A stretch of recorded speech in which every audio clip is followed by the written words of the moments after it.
जय माता दी मित्रों। बड़ों को प्रणाम और छोटों को प्यार। आज हम षष्ठी माता की पावन कथा का श्रवण करेंगे।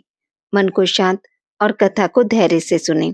कथा को पूर्ण सुनने से उसका पूरा फल मिलता है। चलिए शुरू करते हैं। प्राचीन समय में प्रियव्रत नाम के एक बहुत प्रसिद्ध राजा हुए। इनके पिता का नाम स्वयंभू मनु था। प्रियव्रत योगी राज थे और इसी कारण विवाह भी नहीं करना चाहते थे। तपस्या में इनकी विशेष रुचि थी, लेकिन ब्रह्मा जी की आज्ञा तथा सत्य प्रतन के प्रभाव से उन्होंने विवाह कर लिया। विवाह के काफी वर्ष बीत जाने पर भी उन्हें कोई संतान नहीं हुई। तब कश्यप जी ने उनसे पुत्रेष्टि यज्ञ करवाया। राजा की भार्या का नाम मालिनी था। मुनि ने उन्हें खीर प्रदान की और खीर खाने के बाद रानी मालिनी गर्भवती हो गई। कुछ समय बाद रानी ने स्वर्ण के समान प्रभाव वाले एक कुमार को जन्म दिया, लेकिन सभी अंगों से पूर्ण होने पर भी वह बालक मरा हुआ पैदा हुआ था। पुत्र के शोक में माता को मूर्छा आ गई। राजा प्रियव्रत उस मृत बालक को लेकर शमशान में गए और उस एकांत भूमि में पुत्र को छाती से चिपकाकर आंखों से आंसू की धारा बहाने लगे।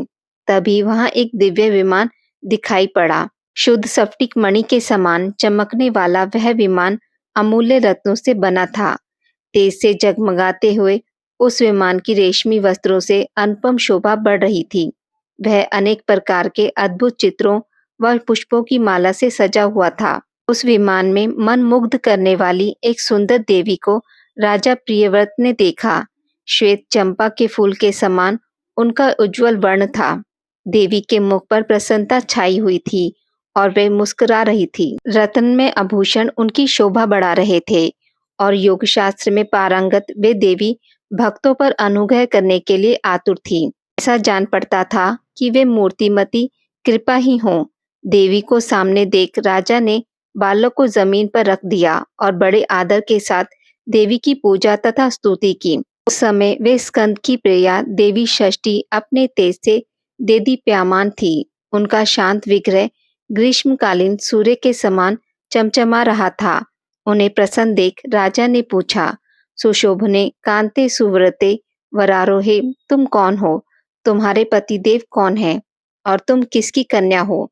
तुम स्त्रियों में धन्यवाद तथा आदर की पात्र हो। जगत को मंगल प्रदान करने में प्रवीण तथा देवताओं को रण में सहायता पहुंचाने वाली वे भगवती देवसेना थी। पूर्व समय में देवता दैत्यों से परास्त हो चुके थे। इस देवी ने स्वयं सेना बनकर और देवताओं का पक्ष लेकर युद्ध किया था। इनकी कृपा से देवता विजयी हो गए थे, अतएव इनका नाम देवसेना पड़ गया। महाराज प्रियव्रत की बात सुनकर ये उनसे कहने लगी, राजन, मैं ब्रह्मा की मानसी कन्या हूँ। जगत पर शासन करने वाली मुझ देवी का नाम देवसेना है। विधाता ने मुझे उत्पन्न करके स्वामी कार्तिकेय को सौंप दिया है। मैं संपूर्ण मातृकाओं में प्रसिद्ध हूँ। स्कंद की प्रतिव्रता भार्या होने का गौरव मुझे प्राप्त है। भगवती मूल प्रकृति के छठे अंश से प्रकट होने के कारण विश्व में देवी षष्ठी के नाम से मैं प्रसिद्ध हूँ। मेरे प्रसाद से पुत्रहीन व्यक्ति सुयोग्य पुत्र, प्रियहीन जन प्रिया, दरिद्री धन तथा कर्मशील पुरुष कर्मों के उत्तम फल प्राप्त कर लेते हैं। राजन, दुख, भय, शोक, हर्ष, मंगल, संपत्ति और विपत्ति, ये सब कर्म के अनुसार होते हैं। अपने ही कर्म के प्रभाव से पुरुष अनेक पुत्रों का पिता होता है और कुछ पुत्रहीन भी हो जाते हैं। किसी को मरा हुआ पुत्र तो किसी को दीर्घजीवी पुत्र प्राप्त होता है। ये सब कर्म के ही फल हैं। गुणी, अंगहीन, अनेक पत्नियों का स्वामी, भार्या रहित, रूपवान, रोगी और धर्मी होने में मुख्य कारण कर्म ही है। कर्म के अनुसार ही व्याधि होती है और पुरुष आरोग्यवान भी होता है। अतएव राजन, कर्म सबसे बड़ा बलवान है। यह बात श्रुति में कही गई है। इस प्रकार कहकर देवी षष्ठी ने उस बालक को उठा लिया और अपने महान ज्ञान के प्रभाव से खेल खेल में ही उसे पुनः जीवित कर दिया। अब राजन ने देखा तो सुवर्ण के समान प्रभाव वाला वह बालक हंस रहा था। अभी महाराज प्रियव्रत उस बालक को देख ही रहे थे कि देवसेना उस बालक को लेकर आकाश में जाने को तैयार हो गई। यह देख राजा के कंठ, ओष्ठ तथा तालु सूख गए। उन्होंने पुनः देवी की स्तुति की। तब संतुष्ट हुई देवी ने राजा से वेदोक्त वचन कहा, तुम स्वयंभू मनु के पुत्र हो, त्रिलोकी में तुम्हारा शासन चलता है। तुम सर्वत्र मेरी पूजा कराओ और स्वयं भी करो, तब मैं तुम्हें कमल के समान मुख वाला यह मनोहर पुत्र प्रदान करूंगी। इसका नाम सुव्रत होगा। इसमें सभी गुण तथा विवेक शक्ति विद्यमान रहेगी। यह भगवान नारायण का कला अवतार तथा प्रधान योगी होगा। इसे पूर्व जन्म की सभी बातें स्मरण रहेंगी। शास्त्रियों में श्रेष्ठ यह बालक 100 अश्वमेघ यज्ञ करेगा। सभी इसका सम्मान करेंगे। उत्तम बल से संपन्न होने के कारण यह ऐसी शोभा पाएगा जैसे लाखों हाथियों में सिंह।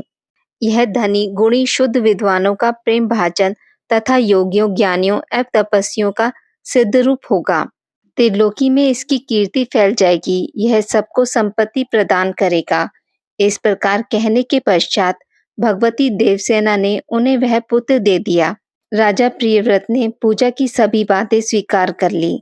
इस प्रकार भगवती देवसेना ने उन्हें उत्तम वर देकर स्वर्ग के लिए प्रस्थान किया। राजा भी प्रसन्नचित होकर अपने मंत्रियों के साथ घर लौट आए और पुत्र विषय का सारा वृतांत सभी को कह सुनाया। ऐसे प्रिय वचन सुनकर सभी स्त्री पुरुष परम संतुष्ट हो गए। राजा ने सर्वत्र पुत्र प्राप्ति के उपलक्ष्य में मांगलिक कार्य आरंभ कर दिया। भगवती की पूजा की, ब्राह्मणों को बहुत सा धन दिया। तभी से प्रत्येक मास में शुक्ल पक्ष की षष्ठी तिथि के अवसर पर भगवती षष्ठी का महोत्सव यत्न पूर्वक मनाया जाने लगा। बालकों के प्रसव गृह में छठे दिन, 21वें दिन तथा अन्नप्राशन के शुभ समय पर यत्न पूर्वक देवी की पूजा होने लगी। सर्वत्र इसका पूरा प्रचार हो गया। राजा प्रियव्रत भी स्वयं इसकी पूजा करते थे। भगवती देवसेना का ध्यान, पूजन और स्तोत्र इस प्रकार है, जो प्रसंग सामदेव की कौथमी शाखा में वर्णित है। शालिग्राम की प्रतिमा कलश अथवा वट के मूल भाग में या दीवार पर पुतलिका बनाकर प्रकृति के छठे अंश से प्रकट होने वाली शुद्ध स्वरूपिणी इन भगवती की पूजा करनी चाहिए। विद्वान पुरुष इनका इस प्रकार ध्यान करें। सुंदर पुत्र, कल्याण तथा दया प्रदान करने वाली ये देवी जगत की माता हैं। श्वेत चंपक के समान इनका वर्ण है। ये रत्न में भूषणों से अलंकृत हैं। इन परम पवित्र स्वरूपिणी भगवती देवसेना की मैं उपासना करता हूँ। विद्वान पुरुष इस प्रकार ध्यान करने के पश्चात भगवती को पुष्पांजलि समर्पण करें। पुनः ध्यान करके मूल मंत्र से इन साध्वी देवी की पूजा करने का विधान है। पाग, अर्घ्य, आचमनीय, गंध, पुष्प, धूप, दीप, विविध प्रकार के नैवेद्य तथा सुंदर फल द्वारा भगवती की पूजा करनी चाहिए। उपचार अर्पण करने के पूर्व ओम ह्रीं षष्ठी देवाय स्वाहा इस मंत्र का उच्चारण करना विहित है। पूजक पुरुष को चाहिए कि यथाशक्ति इस अष्टाक्षर महामंत्र का जप भी करे। तदंतर मन को शांत करके भक्ति पूर्वक स्तुति करने के पश्चात देवी को प्रणाम करें। जो पुरुष देवी के उपयुक्त अष्टाक्षर महामंत्र का 1 लाख जाप करता है, उसे अवश्य ही उत्तम पुत्र की प्राप्ति होती है। ऐसा ब्रह्मा जी का कथन है। संपूर्ण कामनाओं को प्रदान करने वाला, सबका मनोरथ पूर्ण करने वाला निम्न स्तोत्र वेदों में गोप्य है। षष्ठी देवी स्तोत्र। देवी को नमस्कार है, महादेवी को नमस्कार है, भगवती सिद्धि एवं शांति को नमस्कार है, शुभा देवसेना एवं भगवती षष्ठी को बार बार नमस्कार है। मूल प्रकृति के छठे अंश से प्रकट होने वाली भगवती सिद्धा को नमस्कार है। माया सिद्ध योगिनी सारा शारदा परा देवी नाम से शोभा पाने वाली भगवती षष्ठी को बार बार नमस्कार है। बालकों की अधिष्ठात्री, कल्याण प्रदान करने वाली, कल्याण स्वरूपिणी एवं कर्मों के फल प्रदान करने वाली देवी षष्ठी को बार बार नमस्कार है।